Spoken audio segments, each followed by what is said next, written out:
बोलेगा ये रहे आज के बाद महेंद्र बाहुबली की अमरेंद्र बाहुबली। इसी तरह आपको प्रस्तुत करेंगे और आप बस ताली बजाइएगा कि हाँ अब हो गया, जेल का ताला टूटेगा और परीक्षा कैंसिल होगा। तब कहने बोलते हैं कि जेल का ताला खुलेगा, चोरी करने वाले जेल में घुसेगा। कहने बोलते हैं भाई कि जेल का ताला खोलेंगे, गड़बड़ी करने वालों को जेल में ठूरेंगे। कहने बोलते हैं केवल ड्रामा कर रहे हैं। आपकी भावनाओं से क्या बनाइए। इन्होंने नियोजन नीति बना दिया। हमने कहा झारखंड के लिए नियोजन नीति बनाइए, इन्होंने अपने परिवार के लिए नियोजन नीति बना दिया कि गुरुजी के बाद हेमंत और हेमंत के बाद कल्पना और कल्पना के बाद उनका बेटा। बन गया नियोजन नीति, बन गया है। आपको नहीं मालूम नियोजन नीति बन गया है?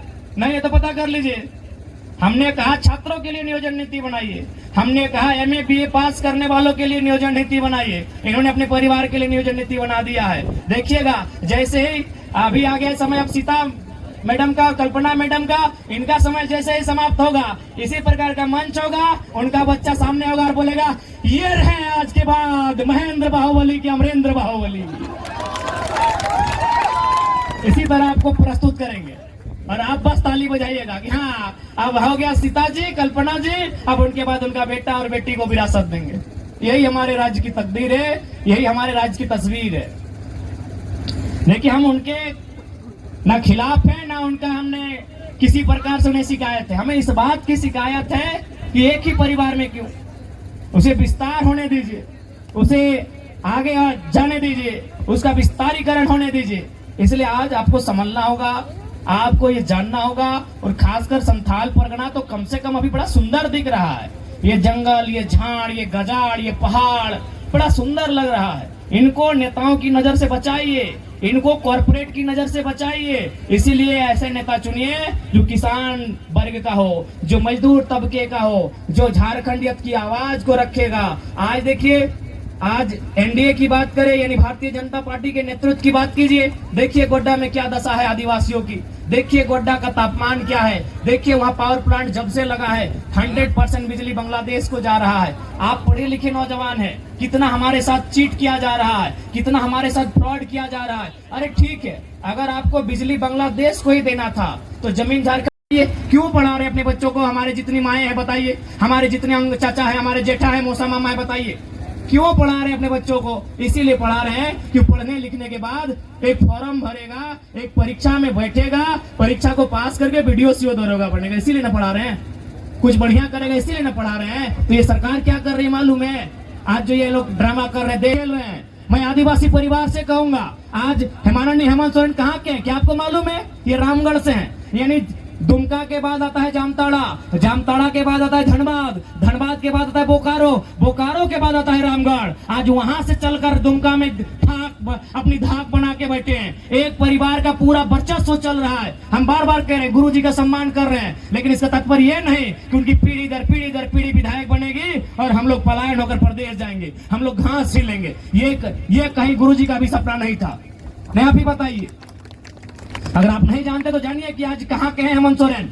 वह रामगढ़ जिला के हैं, नेमरा गांव के हैं, जो बंगाल बॉर्डर से सटा है। बोकारो, धनबाद, जामताड़ा, दुमका, यहाँ आके वे लोग ठाट से रहते हैं। यहाँ आके अपने परिवार के आधा दर्जन लोगों को विधायक बना दिए और 20 साल बाद आधा दर्जन लोगों को बनाएंगे। आपको क्या मिला बताइए? आपको अच्छा मकान तक नहीं मिला, आपको अच्छा दुकान तक नहीं मिला। इसलिए ये मत देखिए आपके जात का नेता है, आपके समाज का नेता है। नेता चूंकि जब मुसीबत में आएंगे, जब आपका बच्चा बीमार होगा, जात वाले लोग काम नहीं आएंगे। जब आपका बच्चा बीमार होगा, जब आपका बच्चा हताश निराश होगा, तब एक अच्छा व्यक्ति काम आएगा, चाहे किसी जात का रहे। इसलिए दुर्भाग्य की बात है। और मैं तमाम युवाओं से कहूंगा, राजनीति को परिवारवाद से हटाइए, नहीं तो इसी तरह इनको मालूम है, नलिन सोरेन जी को भी मालूम है और सीता सोरेन जी को भी मालूम है। इन लोगों को चिल्लाने दीजिए ना, क्या होगा? लास्ट में वोट तो हम ही को देंगे, जात के नेता है। आखिर कहां देंगे वोट? ठीक है, जात के नेता को दीजिए, लेकिन रोटेट कीजिए, रोटेट कीजिए। कभी उसको अपना मसीहा मत बनाइए, रोटेट कीजिए। अगर गलत कर रहे हैं उनको सत्ता से उतारिए, अगर आपके बच्चों की बात नहीं कर रहे हैं उनको वोट मत दीजिए।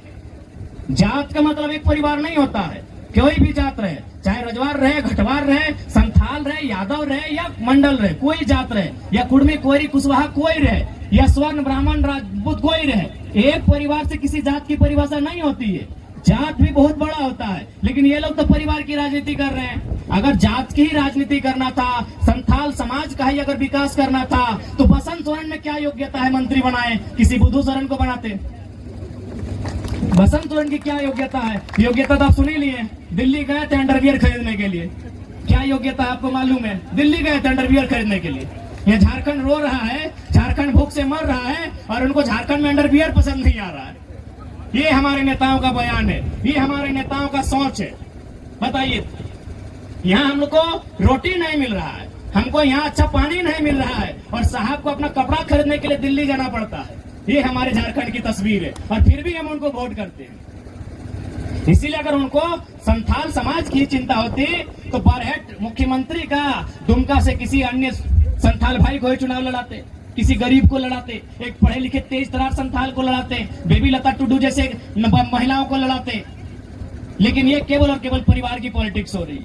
इसलिए आज हम स्पष्ट कहना चाहेंगे, झारखंड की तस्वीर को बदलना है तो नए नौजवानों को आगे आने का मौका दीजिए, उनको वोट कीजिए, उनका हौसला अफजाई कीजिए, उनकी पीठ थपथपाइए, उनके साथ चलिए, उनके साथ कदम से कदम मिला के चलिए, तभी ये राज्य बदलेगा। और नहीं तो कभी एनडीए, कभी इंडिया और इसी तरह झारखंड राज्य लुढ़कता रहेगा। आज यही दशा हमारे राज्य की है। बहुत दुख लगता है, बहुत तकलीफ लगता है। 29 साल का लड़का है, हम लोग को बिल्कुल राजनीति की इच्छा नहीं थी। 29 साल में क्या करेंगे भाई राजनीति? 29 साल खेलने कूदने का, अपना दुनिया घूमने का उम्र था। लेकिन आज हम लोग राजनीति में आए इन्हीं के कारण कि आज इन लोगों ने हमें ठगने का काम किया है, हमें छलने का काम किया है। हमने कहा नियोजन नीति